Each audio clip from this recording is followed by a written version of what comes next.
కీర్తనలు 5వ అధ్యాయము. Praise the Lord. అందరికీ పరిశుద్ధ బైబిల్ గ్రంథంలోని కీర్తనలు 5వ అధ్యాయము చదువుకుందాము. యెహోవా, నా మాటలు చెవినిబెట్టుము, నా ధ్యానము మీద లక్ష్యముంచుము. నా రాజా, నా దేవా, నా ఆర్తధ్వని ఆలకించుము. నిన్నే ప్రార్థించుచున్నాను. యెహోవా, ఉదయమున నా కంఠ స్వరము నీకు వినబడును.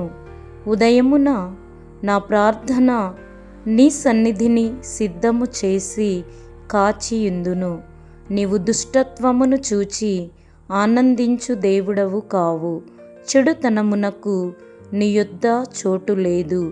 డాంబికులు నీ సన్నిధిని నిలువలేరు. పాపము చేయువారందరూ నీకసహ్యులు.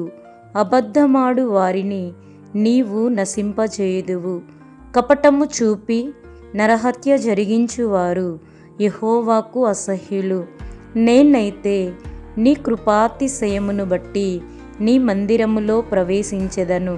నీ ఎడల భయభక్తులు కలిగి నీ పరిశుద్ధాలయము దిక్కు చూచి నమస్కరించెదను.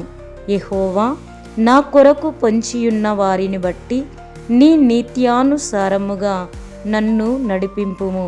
నీ మార్గమును నాకు స్పష్టముగా కనపరచుము.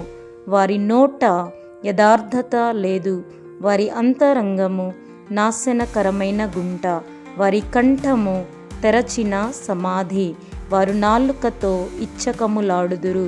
దేవా, వారు నీ మీద తిరుగబడి ఉన్నారు. వారిని అపరాధులనుగా తీర్చుము. వారు తమ ఆలోచనలలో చిక్కుబడి కూలుదురుగాక. వారు చేసిన అనేక దోషములను బట్టి వారిని వెలివేయుము. నిన్ను ఆశ్రయించు వారందరూ సంతోషించుదురు.